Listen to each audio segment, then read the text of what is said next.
Yes, sir, baby. We live, we back. Y'all know what it is. It's me, your host, Chandler Blakely, aka Goose. Y'all know why I'm here. Another edition of your starting five for DraftKings and FanDuel, alright? We're gonna get right into it, but before we do, we got the lineup review, man. Going on my best lineups from yesterday's slate, talking, DFS talk, what we did right, what we did wrong, that sort of thing. So, hey, if you're new to the channel, you in the right spot. It's the best kept secret in daily fantasy sports, the Golden Goose DFS show. Let's get to it, man. Hit that subscribe button, turn your notification bells on so you can be here rocking with us every day when the videos drop, alright? Definitely, man. One small act of kindness is all I ask from you. Hit that like button, man. It goes a long way to helping a small channel grow, man. Just do something nice for a change. You know how to do it. Hit that like button, alright?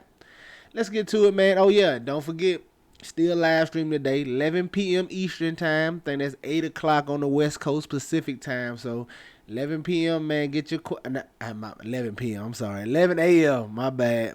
11 a.m., 11 p.m., you wait 11 p.m., you won't be seeing me. But 11 a.m., guys. So a couple of hours, man, we going live stream, live question and answer, man. Get your questions ready. Let's do it, all right? Best lineup last night, 305. We're going to run through it kind of quick, man.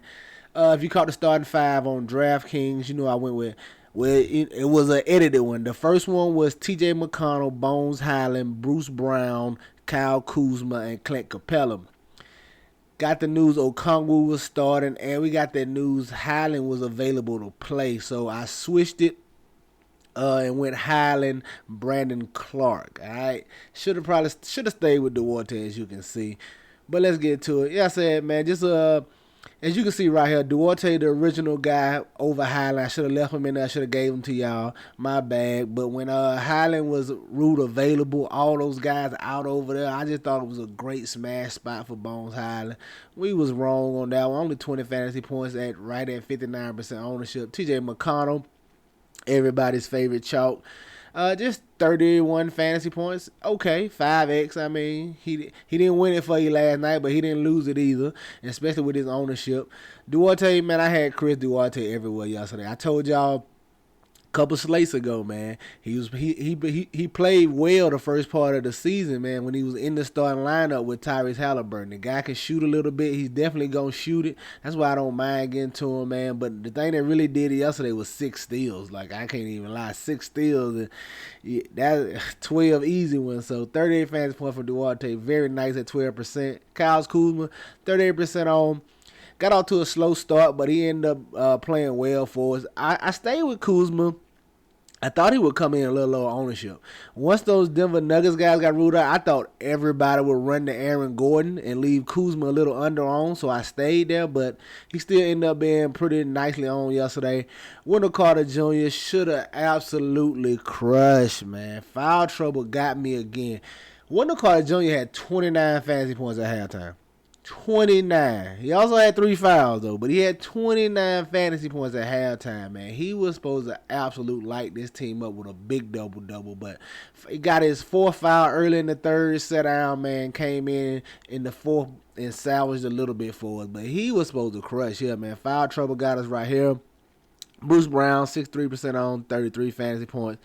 Giannis, man, you know me. Once I get 2-3 guys from a team, I'll be looking for a run back. Got Giannis at 22%, 59 fantasy points. And then Brandon Clark was who I told you to go to once we got that Okongwu news. If you didn't get Capella out, he still ended up being solid. I think he gave like 36 fantasy points, but Clark just ended up being a better play point per dollar wise. Gave you 33 for 4,400 salary right here, 13% on. So, yeah, man, if you caught that, starting five was good enough to get it done for you. I just didn't put the pieces well around it yesterday on my end, so not much on DK. FanDuel, man, 339. Starting five on FanDuel was Bruce Brown, TJ McConnell, Kyle Kuzma. I think I went Sabonis, and was it Wendell Carter Jr.? Wendell Carter Jr. I think I might have went straight Brandon Clark, but this was my best lineup. Still on those same lines, man. It's always the same group of players for me, man. I have a very tight player pool. I'm telling you. But don't worry, man. Y'all going to have access to the full player pool very soon. Very soon. It's coming. But my best lineup over here, 339, like I said. I think it was the 222, 20 max, 25 max, whatever they decided it is that day. But I like that little contest. Kyrie Irving, 12% on. He gave us 49. Fast Bones Highland again, big letdown. TJ McConnell, of course. Daylion Wright right here. End up splitting time. I forgot about Kendrick Nunn. It was a slip up on my fault. It was a late. I threw him in late once I saw Monte Morris was out, and thought he would get the bulk of the run. I forgot all about they had Kendrick Nunn over there. They ended up splitting time, and Nunn had the better fantasy game. So just lack of awareness on my part, man. Brain fart. Forgot all about that. The Nunn, But also, too, even if I had to remember, I don't know if I thought he would have played that much. So, but hey, they're all right. 22 fantasy points right here, 27% on. Bruce Brown, of course, everybody want to chalk. Chris Duarte, once again, man, 41, really crushed over here on FanDuel. Those 6 steals count for an extra point over here. So that's the difference between FanDuel, man. Really, the turnover being -1 point, and then the blocks and steals being worth 3 versus 2. So whether his 6 steals got you 12 on DK, got you 18 over here on FanDuel. So then yeah, so 41 from him over here on FanDuel, really crushed for the 14%. Aaron Gordon, of course, got Giannis in this particular one. I pivoted off of Sabonis and went. That's what I did in this particular one. I told you that I don't deviate too much. Instead of I had that same starting 5 I gave y'all, but instead of Kuz and Sabonis, I just went Gordon and Giannis here just for that little mini game stack, and that ended up being my best lineup. And then Brandon Clark down here at the bottom, 15% on 33. So 339 over here on FanDuel. Let's get to today's slate, man. 6-gamer. Nice slate pulled up for y'all, man. And at the top, I'm going to look at Darius Garland. I think Donovan Mitchell is out today. I tell y'all all the time here, man, on this channel, the groins, them hamstrings, you can't really mess with them, man. Any little tweak is over with. So we saw Mitchell come back last time out. He played very well, gave us a nice score. But they say he tweaked his groin towards the end of the game. He missed practice yesterday. I think they're just going to sit him, if not for more than anything, just precautionary reasons. Because they're going against the Houston Rockets. They probably can handle this team without him. I believe he sits. I'm going to love Darius Garland today. Garland and LeVert, you can go on and fire them up. The best matchup, one of the best matchups on today's slate going against the Houston Rockets. The Clippers got the other one going against the Spurs. But Darius Garland right here, you know what he's going to do, man. Everything with no Donovan Mitchell. Going to walk in the gym with a double-double, points and assists. Give me Darius Garland 8,600, provided that Donovan Mitchell is out. And at the shooting guard, I'm going to stay with Caris LeVert. We done seen this spot a couple times. He should ease right into the starting lineup. You know, he does a little bit of everything. Hopefully he can get some scoring going and give us a nice number here and nice return on this $5,600 price tag. But I'm going to like getting Caris LeVert with no Donovan Mitchell. Now, once again, these 2 plays are provided that Donovan Mitchell are out. You know, we will adjust it accordingly if he's in. Small forward, I got interest in Paul George. The blowout does concern me a little bit. This Spurs team is just they winning the tankathon. I tell you that. That's what they doing. They winning the tankathon because they might get crushed here in this spot. But I'm going back to Paul George, man. We saw him start to get his groove back last time out against the Lakers. Really get to cooking, but the blowout stunted his growth over there. Hopefully it doesn't do the same tonight, or he gets to it before he gets yanked in the fourth quarter. But I like Paul George 8,500. I like the price tag on him, man, as he gets back in the form here with his partner Kawhi Leonard. Give me PG-13. Now, the power forward, I think, is the money position tonight. I think it is extremely tough at power forward, man. I think there's some landmines out there. Nothing just jumps off the page at power forward. I think that is the money position tonight. Whoever gets that right gonna have a chance to take something down. Guys are priced, overpriced. It's not good matchups. Power forward is tough on both sides today, man. On both sides. But I want to look at Bogdanovich here. Going against the Brooklyn Nets, 6,900. You know he's their primary scorer over there, especially with Killian Hayes out. He's going to get whatever shot he wants, man. If he's shooting it well, he can crush this 6,900 price tag. I like getting a Bogdanovich. And at the center spot, man, you see him. I'm having him on the thumbnail. Give me Jalen Duran, 5,100. I'm going to like him either way. We got Isaiah Stewart questionable tonight. That does make me a little nervous, but even if Isaiah Stewart plays, Durant's still in the starting lineup. Stewart just gonna slide in at the power forward. The reason what will make me nervous with Stewart playing is he's a solid rebounder as well, so that probably would cut into Durant's ceiling, as his ceiling is gonna come from rebounds. All right. You know, he's always a double threat. The Nets are horrible on the board, man.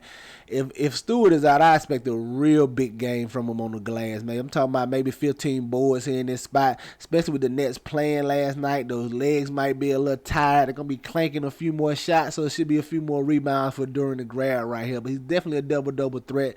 I like him at this 5,100 price tag, all right? There you have it, your starting five for DraftKings. Darius Garland, Karis LeVert, Paul George, Bogdanovich, and Jalen Duren, all right? Let's go look at FanDuel and see what we liking over there. All right, on FanDuel, stand at the top, man. You can give me Darius Garland 8,400. If Donovan Mitchell is out, just strike him up. He's gonna be chalk, but I don't care. He's gonna be a good chalk play in this spot. Give me Darius Garland. Shooting guard. I don't know what FanDuel got going on over here. I know Zach LaVine had a bad game last time out, which is even more reason why I want him. 7,800. They didn't drop the price way down on him. And he got a great matchup against the Charlotte Hornets. And the thing about good players, man, when they have bad games like the one he had last game, I don't think he made a 3-ball. He had a horrible game last time. I only gave like 17 fantasy points. So the thing about good players, most time, when they have bad games like that, horrible games, they usually come out the next game a little more aggressive, trying to correct it and get back on track. I expect Zach LaVine to be a little more assertive here, especially going against this Charlotte Hornets team. Pace of this game is going to be up, a few more shots to go around. I like getting the LaVine at 7,800 right here and on FanDuel. All right, love this price. This is probably strictly a FanDuel only play, but I like Zach LaVine at 7,800. At the small forward, staying with Paul George, 8,200. Absolutely love this price over here on FanDuel. Like I said, if the Spurs can somehow keep this game respectable, Paul George going to crush this 8,200 price tag, man. He's finding his groove. I love the matchup. I love everything about it. Give me Paul George at 8,200. At the power forward, once again, man, it is rough. I'm telling you, power forward is the money position tonight. I'm going to look for a little value here. Provided that Marcus Morris is out. He's questionable right now. We got to wait on that news. But if he's out, I think we see a little more Batum. And I don't mind getting to him at 4,500. Like I said, in this great matchup against the Spurs. Just looking for some value right now before we get any major news that opens up some guys. It's Batum right now for me early this morning at 4,500. And then coming in that Sunday, you already knew who it was going to be, man. Jalen Duren. I don't care how... Well, I do care. He can't get too chalky, but 6,200, man. 5 Jalen Duren. Like I said, should walk in the gym with a double-double, man. There you have it. Just starting 5 on FanDuel. Jalen Duren, Nicholas Batum, Paul George, Zach LaVine, and Darius Garland. All right? Listen, don't forget we're going live at 11 a.m. Get your questions ready. Do something nice on the way out the door. Hit that like button if you hadn't done it. That's going to do it for me here today, man. Y'all know the motto. Chances make champions. Y'all green up. I'm going to catch y'all tomorrow, all right? Let's get it.